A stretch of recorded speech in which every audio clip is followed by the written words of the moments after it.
support genocide! You support genocide! We're killing all you guys. How about that?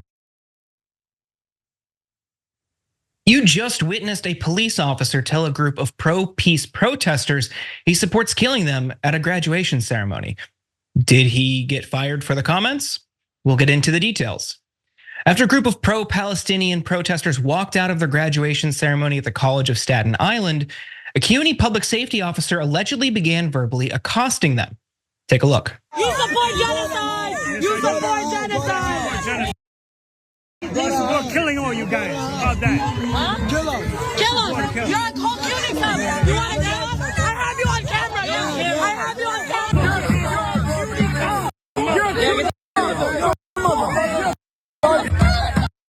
That's what you are.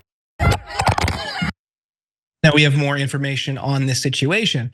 The student group and guard, identified by the organization as Sergeant Donald Girard, appeared to be in the middle of a verbal altercation when protesters accused him of supporting genocide, as Israel continues its war in Gaza in response to Hamas's October 7th attacks. Students had walked out of the ceremony following similar demonstrations at other college graduations, social media posts show. And it's unclear what specifically prompted Girard to say these things, but he was punished for saying he supported killing the pro-peace demonstrators with a suspension. We condemn the offensive language used by a Sunni officer during an otherwise wonderful commencement celebrating our 2,000 graduates.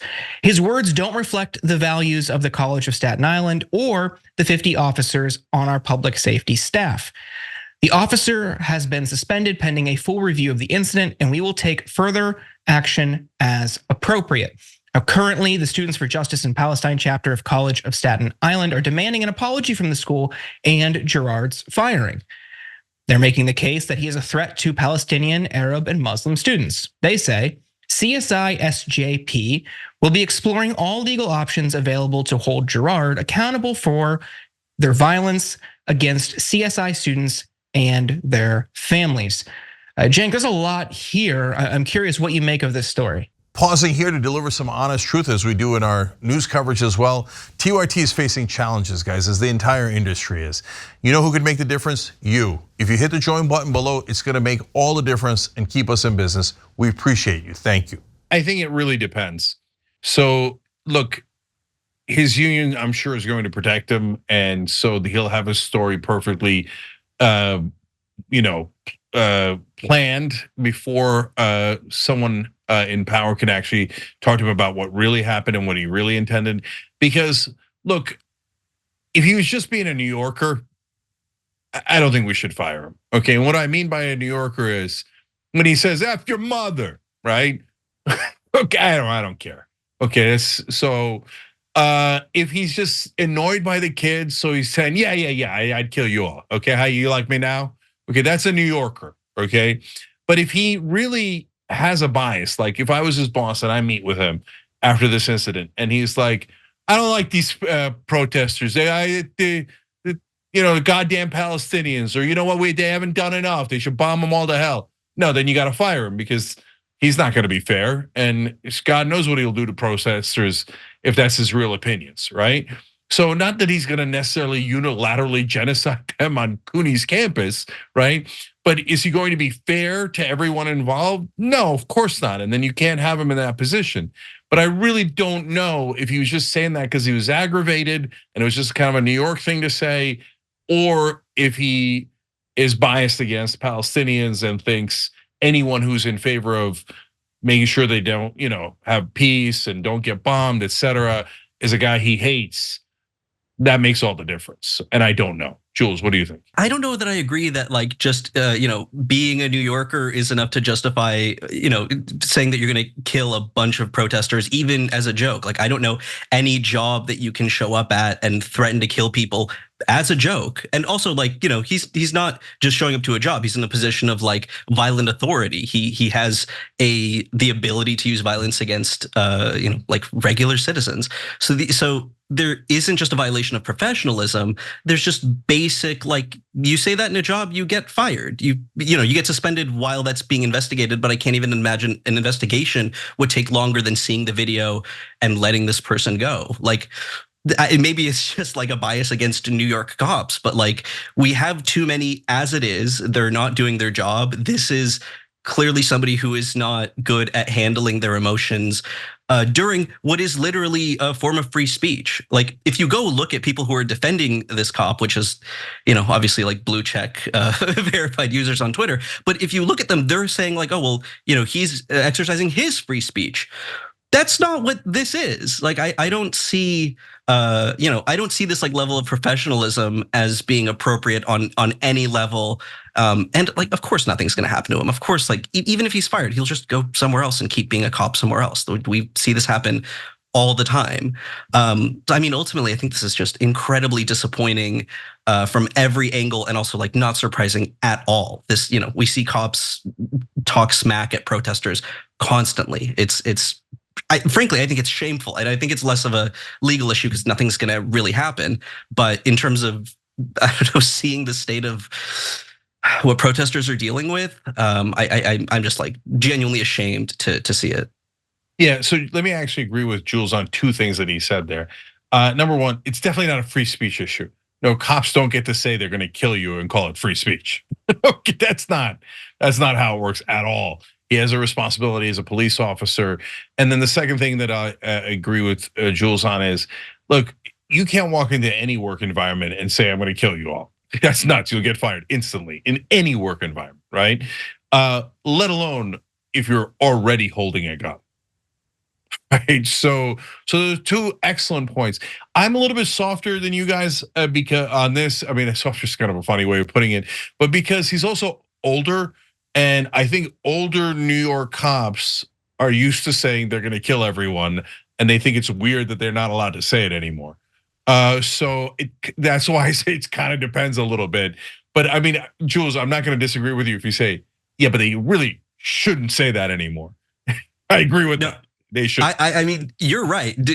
Older New York cops love like overt threats of violence with no accountability. Like that is, it's funny because I'm both like agreeing with the point, but also this is a huge problem that we face all the time. It's not surprising to see. I live in New York. It's not surprising to see a cop wildly overstep his authority, and like see no repercussion for it, and especially when threatening violence. And I think it's just really frustrating to see how that's also weaponized. If a cop is being verbally violent towards you, the threat of actual violence doesn't feel very far behind. When we see like police brutality videos, I will say they're rarely just like calm and happy and beating a suspect. They're also verbally abusing the suspects they're beating. So it's almost like I totally agree. This is a very common thing, especially for older New York cops who are used to this lawless, lack of accountability, and we're not doing enough to address it on any level. So the verbal level is like, again, it's not surprising. It's just sad. I'm looking at it from a different perspective, though. This is happening on a college campus at a commencement. We have heard for months about the dangers that students are facing on college campuses from words, right? We heard about all of these people feeling unsafe for months. There were congressional hearings about this where university presidents were hauled before Congress and made to answer like trap questions.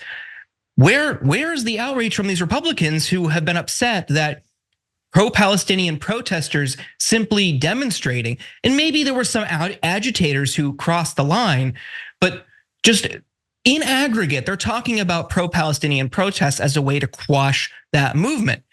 Where's the outrage here? And this is a position, like you're saying, Jules, that he is there to protect people, students, the community, the public. What is he doing here? He has no business in that position, and it's reflective of a systemic problem in police where they take their power and let it go to their head. They're not there to protect anybody. I mean, this is the 2-year anniversary. The 2-year anniversary of Uvalde, and we saw them attack parents who were concerned in the parking lot outside the school that day. And then they have the nerve, after years of harassing these parents, mind you, to put out a statement today that they're there to support the community. No, they are not. Systemically, no, they are not. In this case or in that case, across the board, the entire system needs to change. Yeah. Again, look, sometimes I think the cops do, of course, help and protect, and sometimes they're awful and don't protect, like in Uvalde, et cetera. And in this case, threaten. But there's one thing I really want to agree with Jordan on the double standard. So it's one thing if you have my standard and you say, well, okay, maybe he's an old school cop, let it go. And then you say, oh, and the guy who said, hey, you terrorist, because the kid's Muslim, let it go. Oh, the other guy said something anti-Semitic and say, oh, you goddamn Zionist, whatever, let it go. Okay, that's your standard. Okay, fine. We could disagree on that standard, but at least it's a standard. Or you say, oh no, punish them all. Okay, again, fine. We could disagree on what the standard should be, but at least it's consistent, right? But right now, that's not what we have. We have, you can say anything you want to Muslims, and a cop could threaten to kill protesters who are in favor of just keeping Muslims even alive, right? But if you say anything that is perceived to be anti-Semitic, or even if you don't say it, some rando outside your school says it, we have to shut down all protests of Israel. Everyone's a no good anti-Semite. Everybody's in fear of their lives. Everyone has to be arrested. I mean, the double standard is super obvious. So cable news can gaslight us, till the cows come home, and they will. That's their job. Their job isn't news. Their job is marketing on behalf of the powerful, right? But it doesn't make it right. And so the double standard point wins no matter what. I mean, I emphatically agree with that. I almost have like so little to add to that other than to say like, well said on double standards on this issue. Like pro-Palestinian protesters are seemingly responsible for not just the actions of the protesters, but actions for outside groups, somehow directly responsible for the actions of Hamas. Like there is this like collective punishment for any pro-Palestinian or Palestinian person, and seeing that stacked up against, oh, this is like literally a person in a position of power saying these things, and but no, they're not accountable to the side that they're on or to their position of authority. This is just like a one-off, and like that argument is never ever sent the other direction. There's never like, oh, somebody who goes too far at a protest who is considered just an outsider. That's the person that is used by mainstream media to paint the entire protest movement as violent and inappropriate and anti-Semitic. And it's like there's literally no way to win. There's no way to get the message across without stumbling into this massive problem with, well, who is responsible for the actions of one person? I just totally agree. It is a massive double standard that stands so strongly in the way of getting messages out and in the way of free speech. It drowns out the conversation, and it's a really important conversation we are having. And we like, I don't know, it's just so weird to be distracted one way or the other, and never ever taking accountability when it's like when it's pro-Israeli like counter protesters or the cops. Yeah. All right, last comment on this goes to one of our members. Post-traumatic South disorder said, I was on Cenk's side, but the new guy just swayed me. So he says, way to talk, new guy. He's referring to Jules, of course. And he says, I'm gonna look you up in your show. Well, I can help you with that because his show is Good Morning Bad News. So look that up. Thank you. Okay. Thank you for the plug. Thanks for watching The Young Turks. Really appreciate it. Another way to show support is through YouTube memberships.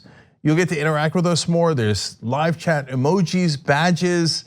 You've got emojis of me, Anna, John, JR. So those are super fun. But you also get playback of our exclusive member-only shows and specials right after they air.